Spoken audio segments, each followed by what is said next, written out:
Okay, so thank you for everyone who requested this video. This is basically going to cover everything we've changed, everything we've done to try and make it so that I run this marathon a lot better.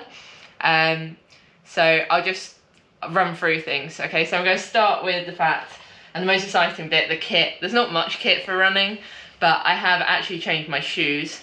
So I have changed them to the Vaporfly 3. That's right, isn't it, Tom? Yeah. Yep. I was using the Vaporfly 2 before, but this is, you recommended it after, like, you changed. It's basically a lot wider and a better base of support because it's a bit wobbly in the Vaporfly 2. So, yeah, so we've gone with that. They're light. I've tried them. I like them. So we'll be doing that again. So hopefully that's some free speed. And then the other things we've changed are we've done quite a lot of things differently in the training as well. So we have consistently run 4 times a week. We've increased the volume. It's not high compared to the other girls that I'm training with, but it's high for me, and I'm kind of starting from where I am, not kind of what I'd love to be able to do. So the volume's been around 30 to 45k a week, and the longer runs have been one of the things that we've also focused on. So again, these aren't as long as I would have hoped to get to, but they are a lot longer than I've done before. So we were getting up well over 2 hours. We did quite a few runs over 2 hours, and then my longest one was 2 hours 20. I hope to do a 3-hour one, but I had a bit of an unfortunate injury which occurred on one of my runs, which kind of put me out of doing that run. So I got stung in the throat by a wasp, which meant I went to A&E and a few days of training got lost. But I'm fine now, and yeah, most important thing is I'm not injured.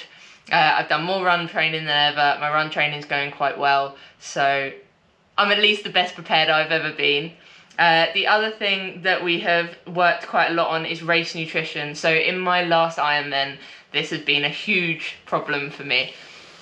Basically, at some point in the race, my stomach generally shuts down.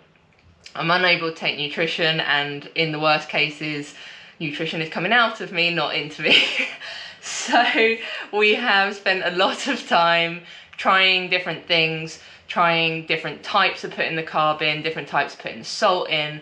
So this is what I'm going to be doing on the weekend. So we'll start with, I'll just run you through the whole thing. So the 2 big changes are we are doing more carbohydrate than I've ever done, but in a slightly different way. And also we changed how I take the sodium so that I'm less likely to get sick. It's been working better. So we're going to start by, I'm just going to have breakfast 3 hours before. Then I'm going to have a bar with an electrolyte drink just before like the race. And I'm also going to make sure I have some caffeine in that drink as well. And then obviously there's nothing to eat in the swim. In T1, I'm going to take another bar. Just to get me started on stuff, and we found the solid food was quite important to being able to digest stuff later in the race for me. If my stomach's empty, I get problems.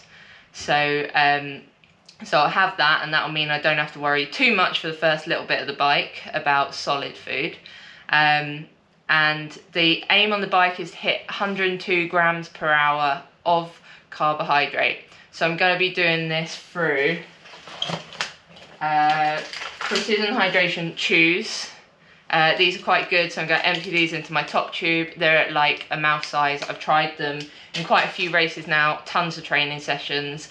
They digest well. That's worked well. So I'm going to have that. That's not going to be enough carbohydrate. Can't do it all through that. So I'm going to have a carbohydrate drink mix.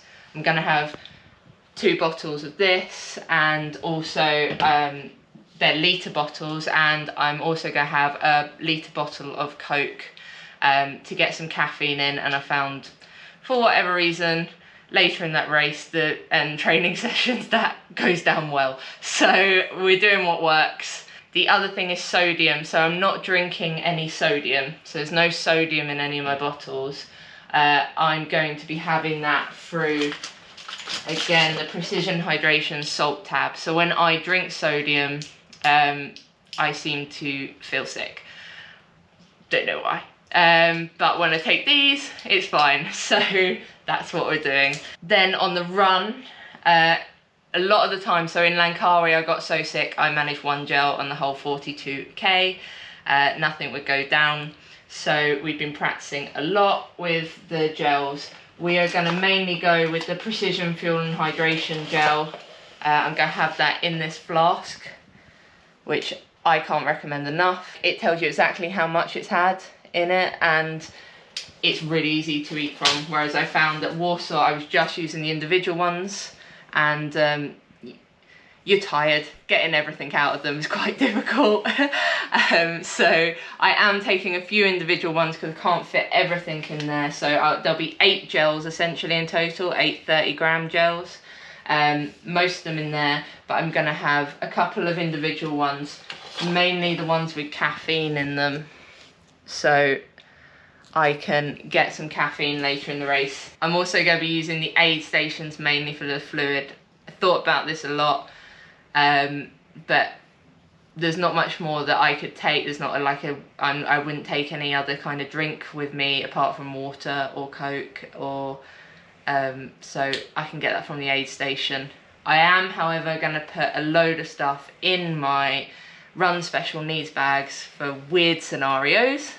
So I'm going to have something nice and absorbent for if I've got sloshy stomach, which I did get on Challenge Almere, where I hadn't had solid food in such a long time, that you can kind of hear the liquid. So then, like when I had a bready thing at the aid station, that really helps. So I'm going to get some kind of bread donutty type thing, put that in there. And I'm also going to have a bottle of fizzy water because I find that settles my stomach.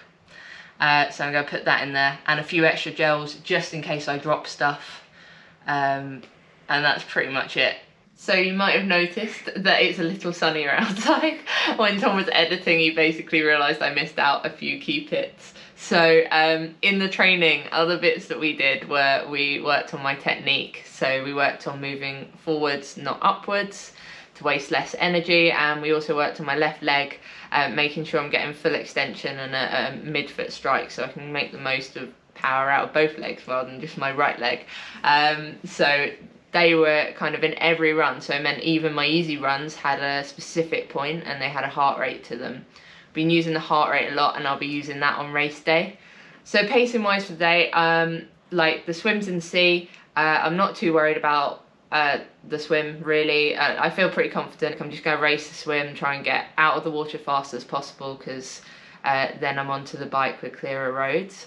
In T1 I'm going to be putting socks on. This isn't for some aero advantage or anything. This is actually to make T2 quicker because I don't want to think in T2. So yeah, so I will be putting socks on then, and taking a little bit more time, and then I'll be out onto the bike. On the bike I am going to keep my heart rate quite aerobic. I'm going to be really firm on the heart rate, so I'm going to be going about 140 to 155. This should be properly aerobic for me, a bit lower than I've done other Ironman bikes. That's to hopefully keep me a bit fresher, make it a bit easier for my stomach to digest food. It's a nice flat bike course, so hopefully I'll be off the bike faster than some of the hillier courses I've done, like Island, Langkawi, and that should mean that there's a bit more energy going into the run, or here's hoping. So yeah, like I said, T2 should then be quick. I should already be wearing socks. I do not want to spend any time in there, because any time I spend time in there, I think I dread the marathon. I don't want to leave. And I just want to get out there. I find if I just face my fears, it's actually easier to just get on with it than it is to think about it. So the plan for the run is basically to run continuously through the run. If I do need to take a little bit more time over the aid stations, I will, but my plan is to not, because in previous Ironman my heart rate went up and down it was quite uncomfortable to go back up. I have a heart rate specific goal, so I am planning to run in the 145 to kind of 155 range. Yeah, I think that that's a solid aerobic pace for me. I want to make sure that I can keep going, not just blow up. So fingers crossed this works. Fingers crossed this is a plan that gets me round that marathon in one piece and still running at the end would be great. But yeah, hopefully that gives you an insight into kind of what I'm doing and what we've changed. Any questions or anything, just chuck them in the comments below. And yeah, next one should be how the race goes. See you then.